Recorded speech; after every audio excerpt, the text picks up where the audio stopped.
talk about making money as a farmer, because you actually are pretty good at it, as you intimated. But fill us in some details, because I think a lot of people still have the sense that I do it, but am I going to go broke, or I'm going to break my back, or how are we going to get smaller producers to actually make enough money for it to be attractive, so that we can get the kind of production to meet the demand that's coming? I'm not sure. People heard that question. He asked me about making money farming. How do you make money? How do I make money farming? With a pair of scissors. I will grow vegetables on a little less than 2 acres. I have a couple restaurants I sell to in Cambridge. Cambridge is where Harvard and MIT are, and outside of Boston, next to Boston. There's a health food store I sell to in Worcester, which is a Rust Belt city. There's a milk co-op group of people that get together to get raw milk. That it's like kind of like a CSA. They place an order every week. There's a retreat center we sell to. So we've got 5 or 6 sort of basic customers. We got a couple little kids, and they have their own. The farm stand is the kids, so they have a little hoop house, and they've got anything we make on the farm stand. The kids take home.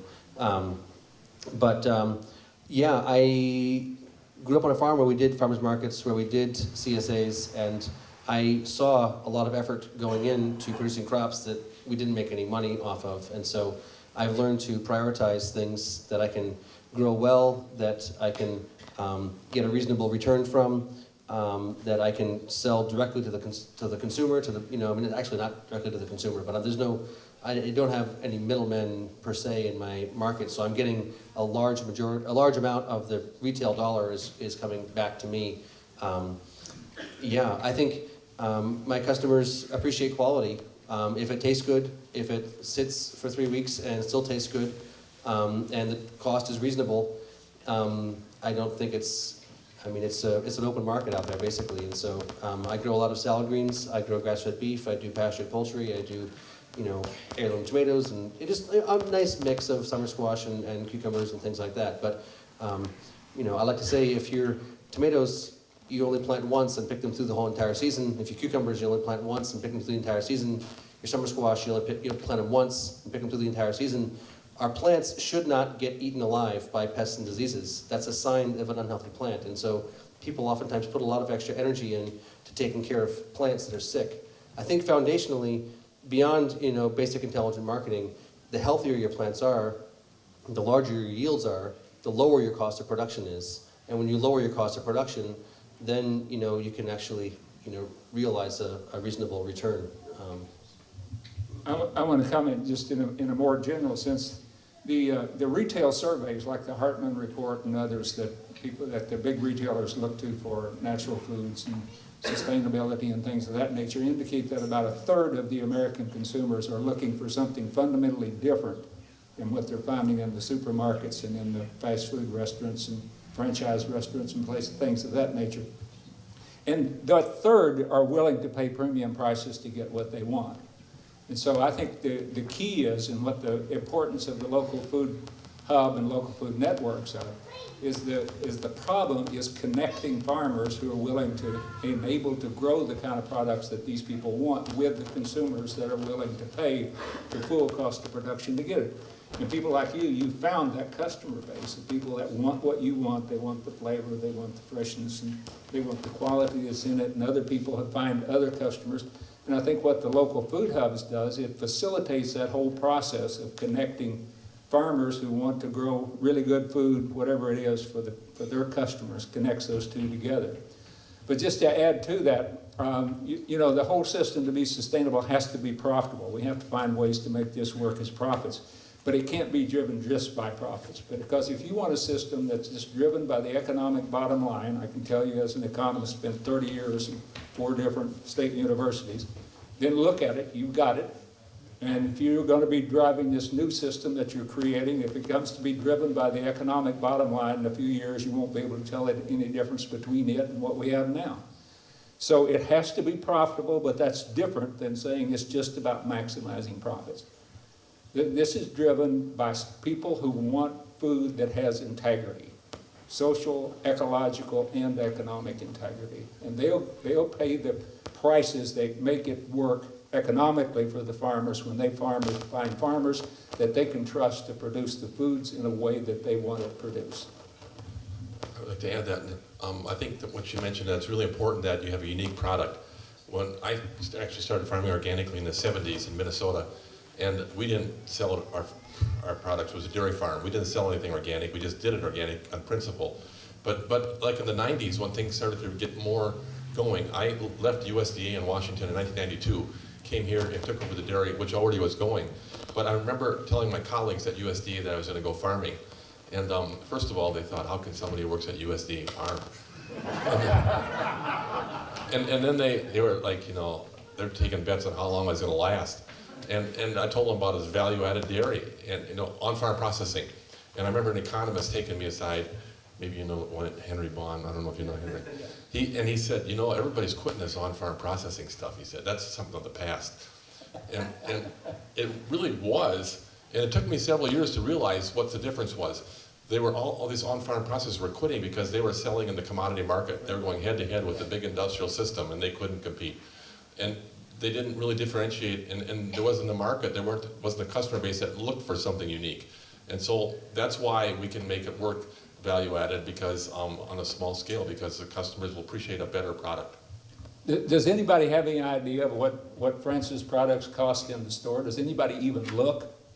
No, you just go pick it up because that's what you want and you can afford it, and you go pick it up. So when you find a farmer that's producing something you want, all of us here and practically anybody can afford to buy good food when they find food they really want. It's not about price. You know, if you put a price on it that was twice anything else, then we'd notice. But if it's in the ballpark, if it's affordable, and that's a different way of marketing products than being in that commodity market. If we don't realize this, then we lose this whole movement. And I want to confide in you how we price our product. We don't do enterprise analysis and look at all this stuff. We just make it so we can make a living and pay our bills and pay our help, and you know, we're not going to get rich in it. And so as our prices go up and up and up, we sometimes will change prices a little bit, but we don't try to see how much, you know, we could charge for it. And you may notice that other organic dairy products are probably a little higher than ours, but we're selling it to our friends and neighbors, so we don't want to charge any more than we have to.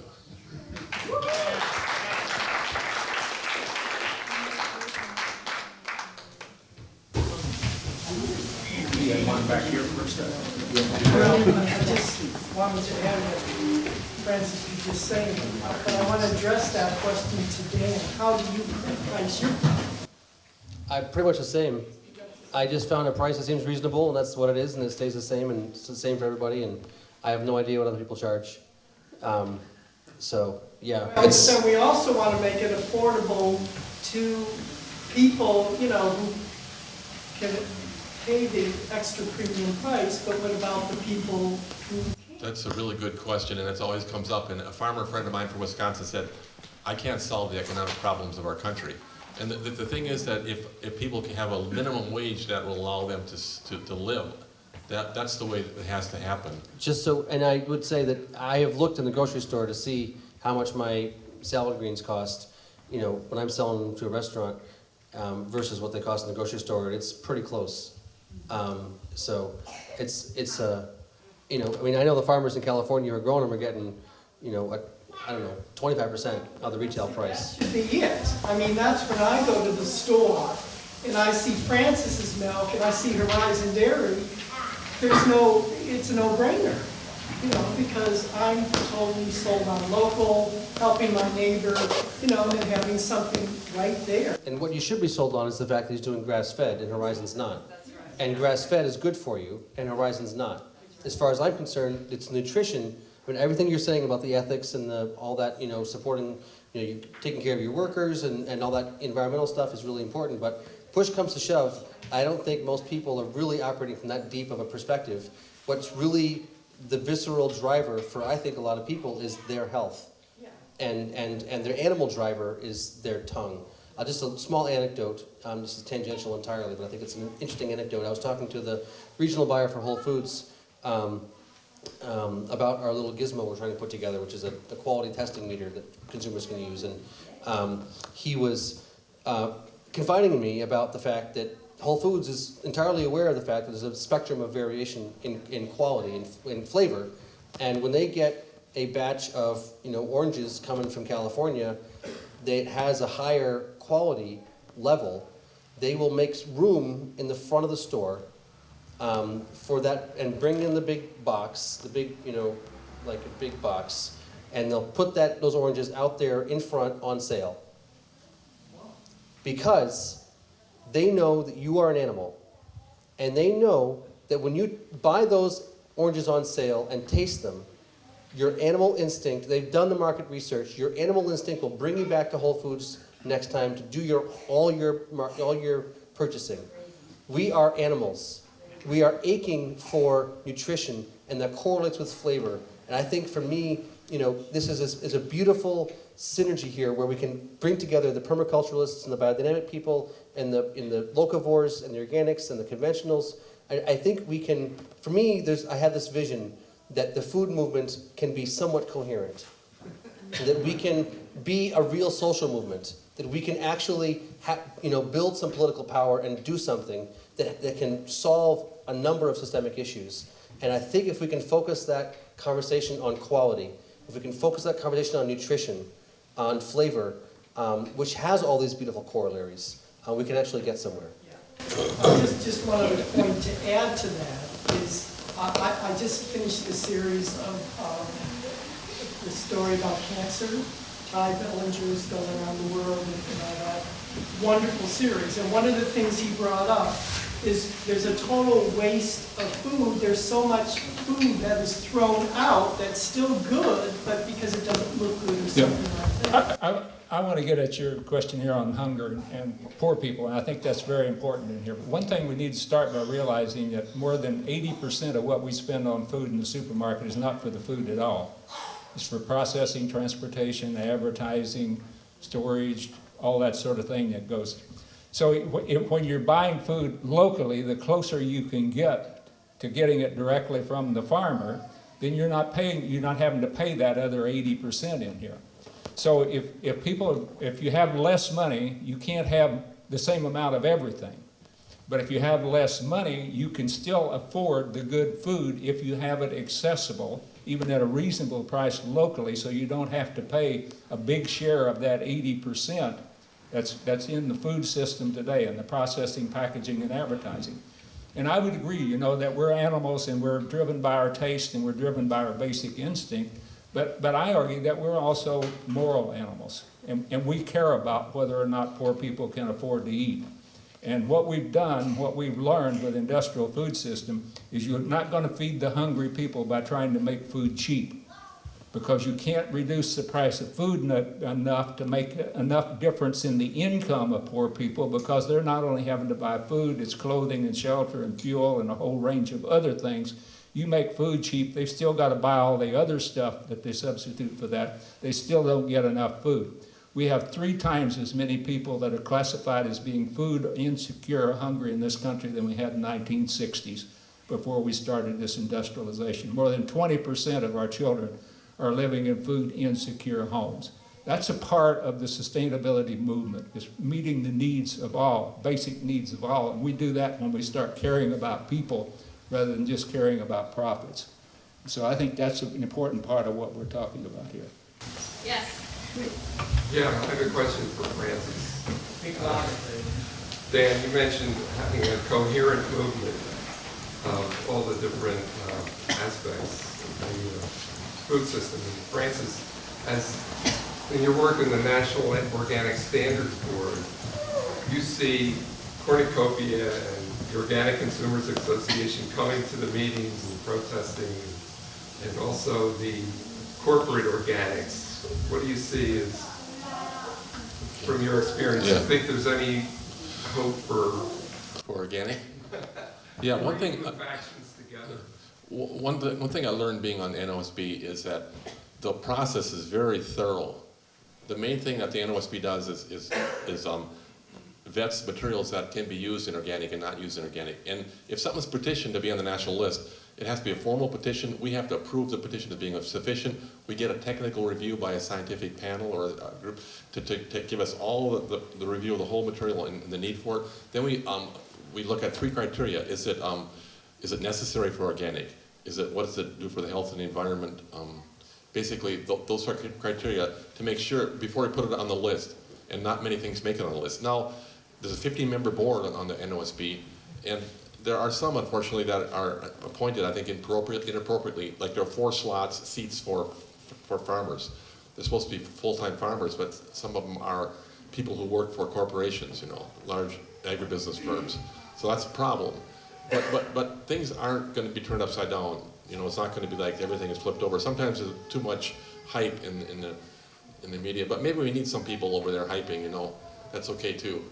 I don't know if I answered the question. Final question, and then we'll do our door prizes, and then everyone who is still here, who has bid on an item, we'll have card readers and all those folks in the back. Okay, Stuart and me and Matthew. Okay, so one final question. Go ahead. Can you comment on subsidies and also how that affects food prices for people? I've noticed that if you buy organic, the processed foods cost much more and the seasonal fruits and vegetables cost much less relative to that, but conventional foods, the processed foods cost significantly less than the healthy foods. And so how do subsidies affect this with food security, and are there subsidies available for beginning farmers and farmers who want to focus on nutrition and feeding local communities? Well, there are some beginning farmer programs at USDA and some private ones and so on. But one thing is that corn and soybeans and cotton and so on, these main commodities are more subsidized by the government. And so the cheap processed food is, if you look at the label, you're going to find corn and soybeans a big part of them. And so this subsidized food is a big part of the processed food in helping make it cheap. But you're paying for it to the back door through the subsidies too. I don't know. Medical bills. Medical bills. That's turned upside down from about 40 years ago.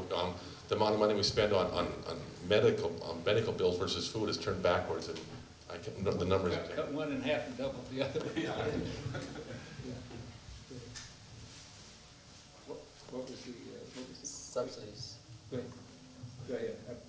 I don't have much to say about subsidies. I think that it's a symptom of a corporate system, and I don't know. I used to spend time fighting the big bad evils, and I think that until we take our power, until we start buying food that doesn't have as part of its production those chemicals. And I'm not sure if people understand this whole pathway. I think here in Iowa you probably do. As I understand it, it's agribusiness that puts up the money, that gets the senators elected, and then writes the ag policy bills that are passed, the farm bill. I mean, as I understand it, it's a pretty rigged system. I mean, maybe I'm just out of touch, or I'm a liberal New Englander, but I think that the reason that agribusiness has the money in the first place is because the farmers are buying their products. And the farmers are buying their products because we're buying their products. I think as long as we buy the products of agribusiness, we are responsible for the unfairness in the system.